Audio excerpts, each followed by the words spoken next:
Hey, this is the Less Stressed Doc, Dr. Gary Sprouse, and I want to welcome you to the Happiness Highway podcast. It's so great to have you back. This podcast is set up for you so that you can find your happy place and get rid of all the obstacles that are keeping you from being in that happy place. And today, I have my wonderful wife with me, Terry, and she and I are going to discuss boredom. Drive on happiness highway.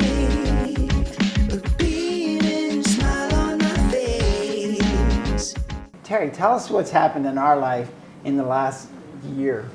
We've retired. Ooh, yeah. We've gone from 60 to 0 in the way of being busy. Right? In the way of being busy. As things have wound down, I wake up in the morning and I have all day to get there and nowhere to go. Yeah. So my question is, would you call that boredom? Like some people go, oh, that makes me feel free. I don't have any place to go. But my question to you is like, do you feel freedom or do you feel like, ugh? Well, it's sort of a combination of both. I feel freedom, but that freedom is starting to get old. Yeah. Like I need to have a place to go and something to do. That's not the only kind of boredom there is, isn't there? Oh, right, yeah. So it's good that you bring that up. So here's what I found in the book that I've written, right? Mm-hmm. The Highway to Your Happy Place, a roadmap to less stress. It turns out as I was exploring boredom, a couple things. First off, boredom is bad, like really bad. Like it's the worst thing out there. So this is what I figured out. When someone's done something wrong, we send them to prison. And then they do something bad in prison, we punish them, right? But what do we punish them with? Oh, that's right, it's called solitary confinement. And what's solitary confinement? It's boredom. You were telling me this is when somebody would like stand in a corner or something. Tell me that story. Oh, yeah. Well, I went to a parochial school. She's telling me the story. I'm like, yeah, really? Okay.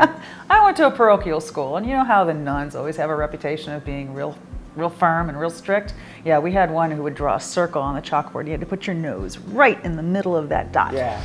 And had to stand there. Right, but so boredom has been used as a punishment for a really long time, right? So the second thing is that boredom's not a one thing.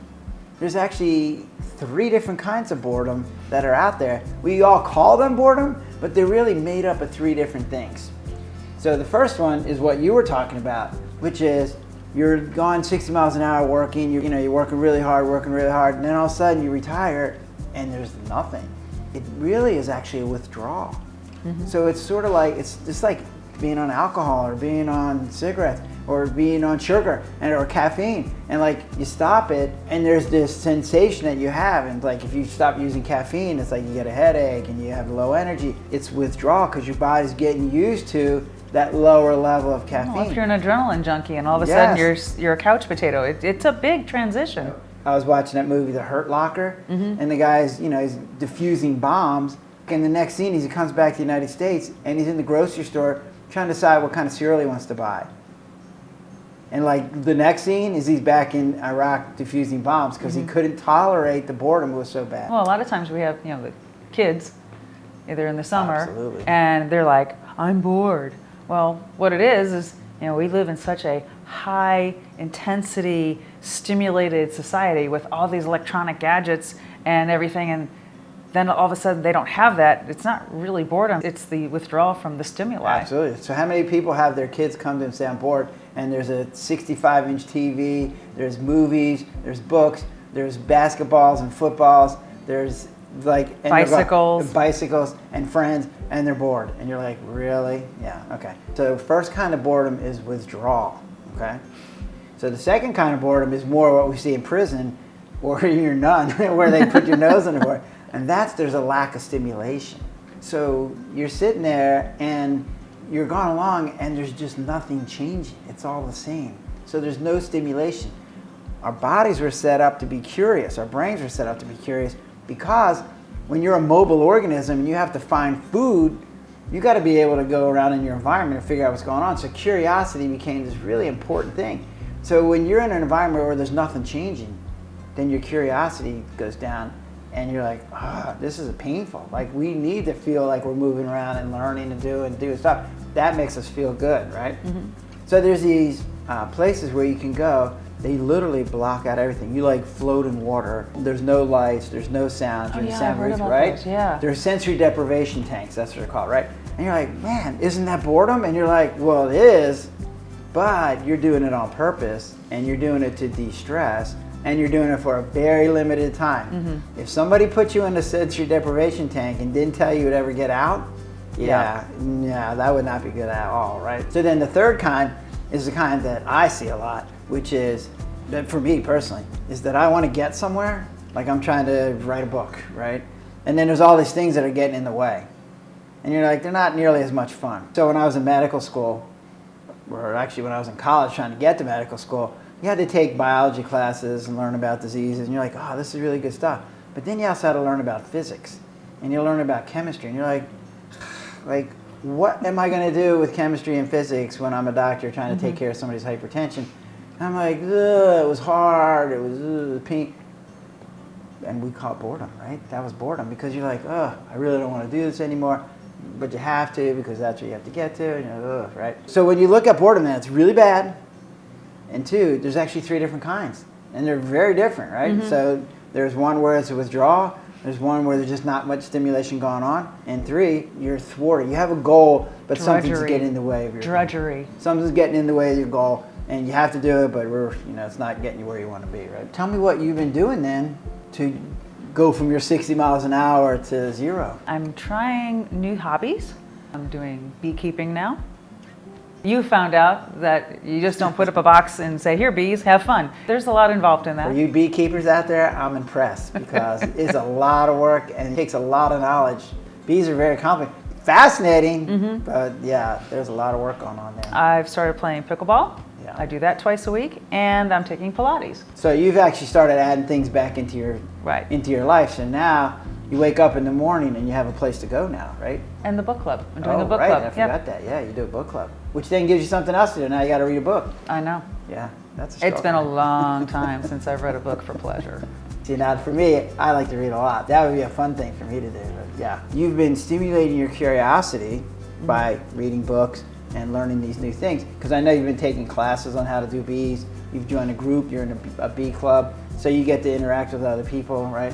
So these are all the things that help people not feel bored. By learning something new, you're stimulating your curiosity. In our head, there's a sweet spot of like no stimulation to way too much stimulation. So in the book, what I talk about is somebody might be living in Appalachia where there's not much going on, or somebody could be living in the middle of New York City, never sleeps kind of thing, right? So people find on that curve where they're comfortable. Yeah. So what we were like way over here in the New York City side of things, right? And now we're back on the Appalachian side of things. And so we had to go through a time period where we reset the sweet spot. So before, like I would work like, I don't know, 40, 60 hours a week, and then work on the weekends, and you were doing the same thing. And now I'm over here, I had to get out of bed by 9 o'clock to go do something. I'm like, okay, whatever, right? So I've clearly set my sweet spot back over here. Yeah. So now if someone said, okay, go back and work 60 hours a week, I'd be like, whoa, I don't know if I can do that or not. So that meter in our head is adjustable, and it can change. You just have to change it, right? Yeah, so I've given myself permission to the fact that I don't have to be so busy all the time. That's how you reset it. So like in the book, what I talk about is somebody that's from Appalachia who goes and lives in New York City, they're going to be overwhelmed until they set that change, and then they're going to be fine. And then if you put them back in Appalachia, they're going to go back through it again, and they go, oh, now they got to reset, right? During medical school, I had to go to an Appalachian area because it was underserved, and it was part of my scholarship.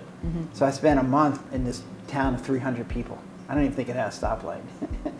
I had a girlfriend at the time, and I brought her down there, and I was having a great time. For me, I reset real easy. I was fishing, bluegrass stuff. It was great, right?